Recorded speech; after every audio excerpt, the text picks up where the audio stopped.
saya Gilang Harja, kelas 11 RPL 1, akan memberikan penjelasan mengenai kode saya tentang tugas data mahasiswa yang diubah agar dapat menyimpan database. Nah, di sini yang pertama saya memberikan variabel yang digunakan untuk menyimpan informasi koneksi ke database MySQL. Kemudian saya memberikan sintaks con new MySQLi untuk membuat koneksi baru ke database MySQL menggunakan objek MySQLi. Kemudian di sini saya menggunakan if die yang nantinya untuk memeriksa apakah koneksi berhasil. Jika koneksi gagal, skrip akan berhenti dan menampilkan pesan kesalahan. Kemudian saya menambahkan SQL select from data untuk menyiapkan query SQL untuk memilih semua data dari tabel data yang ada di database. Kemudian di sini ada result con query untuk menjalankan query dan menyimpan hasilnya dalam variabel result. Dengan kode if di sini memeriksa apakah ada baris data yang dikembalikan dari query. Jika iya, maka hasilnya akan ditampilkan dalam sebuah tabel.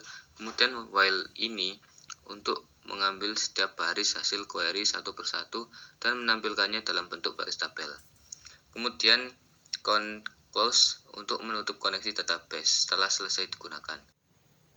Kemudian di kode yang kedua ini saya akan menjelaskan bagaimana elemen HTML berinteraksi dengan kode PHP pada sisi server dan JavaScript yang ada di HTML ini. Yang pertama ini ada function validate form. Fungsi dari kode JavaScript ini adalah untuk memvalidasi formulir sebelum dikirimkan. Ini dilakukan dengan cara mengambil semua elemen input, termasuk input teks, input telepon, input tanggal, dan area teks menggunakan dokumen query selector all. Kemudian untuk setiap elemen input, kode memeriksa apakah nilainya kosong. Jika ada setidaknya satu input yang kosong, maka akan muncul pesan peringatan menggunakan alert yang memberitahu pengguna untuk melengkapi semua kolom.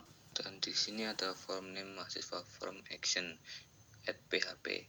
Ini adalah elemen form HTML. Saat form ini disubmit, data akan dikirimkan ke file PHP yang ditentukan dalam atribut action, yaitu @php.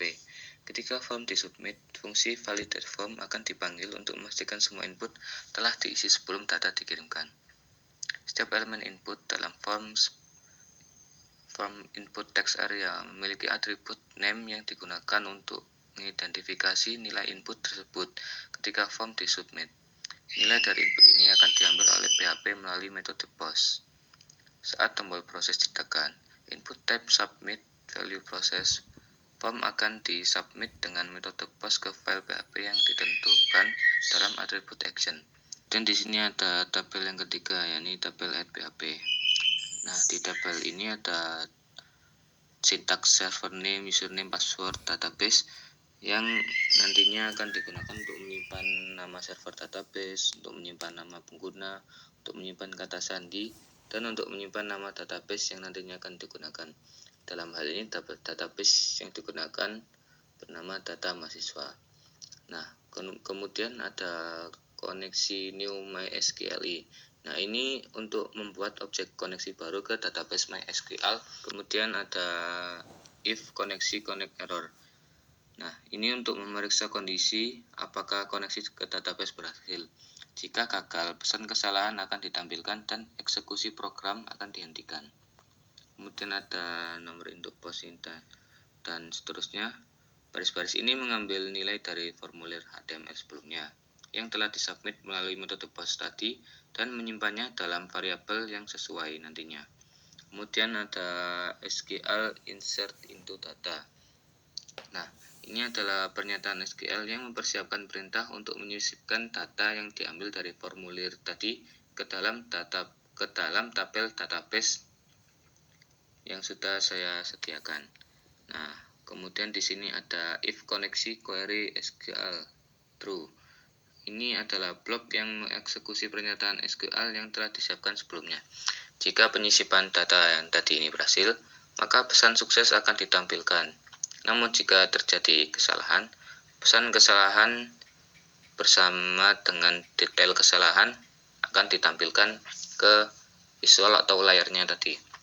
Kemudian koneksi close. Nah, baris ini menutup koneksi ke database setelah selesai menggunakan. Nah, akhirnya saya akan memberikan contoh hasilnya. Yang pertama, saya masuk ke localhost-nya terlebih dahulu.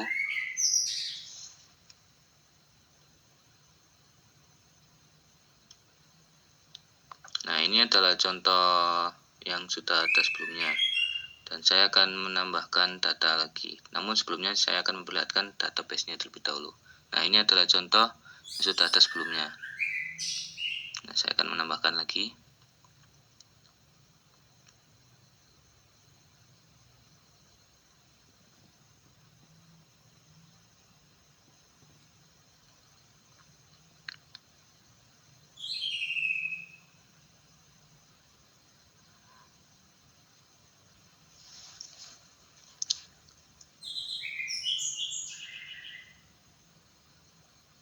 Nah, data mahasiswa berhasil ditambahkan. Nah, kita balik ke data sebelumnya. Ini kan masih 1. Nah, kita coba refresh sekarang. Nah, sudah muncul data yang baru. Dan kita lihat di database-nya. Kita refresh lagi. Nah, sudah ada ke database-nya. Sekian dari saya. Wassalamualaikum warahmatullahi wabarakatuh.